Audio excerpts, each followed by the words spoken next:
guess what I found just fascinating and remarkable about this whole experience is the people that I have standing behind me. There's probably no other environment that would have brought this diversity of group together, and I think that there's a lot of people not represented here today. For example, we had some young students concerned about their future as well, coming out and participating in the park.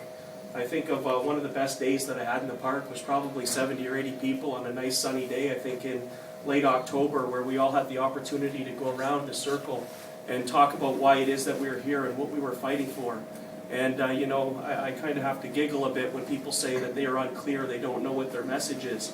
I wish we had that on tape that day, because people would have seen that there's incredibly bright, articulate people that really know what they're advocating for today.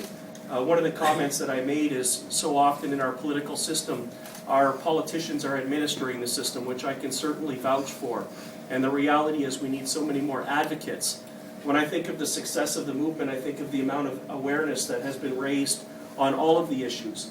In fact, one of the discussions that we had about leaving the camp and the importance of even leaving the camp was that we can continue to raise the issues that are before you today. Had we not called this press conference, you know, these people may not have had the opportunity to share their stories. We did not want to be like other communities where simply the image of the Occupy was a bunch of garbage trucks going in and taking the tents.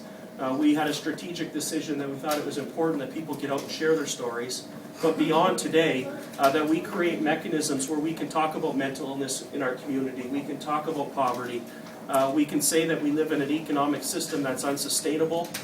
Today you look at the environmental discussions going on in the world, very concerning, very alarming, and there has to be a way that we continue to raise awareness. I want to say something because I think it's important.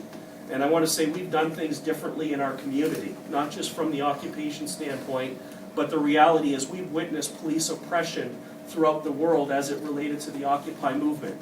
And you know, I can't not let this moment go by where I can't thank the authorities, for example, the fire department, that often came by to check on the safety of people.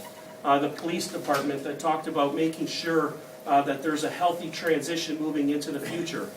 I know, for example, there's been incredible nervousness around, you know, just based on people's experiences in dealing with the authorities. But I also think even from City Council's perspective, I think there's been some issues raised that people are frustrated with the current system. But we want to recognize that our people in our community, for the most part, even if they didn't agree with the protest, respected the protest, which to me sets a foundation for the future. That again, people should be encouraged to come out and share their beliefs with the community and try to raise awareness.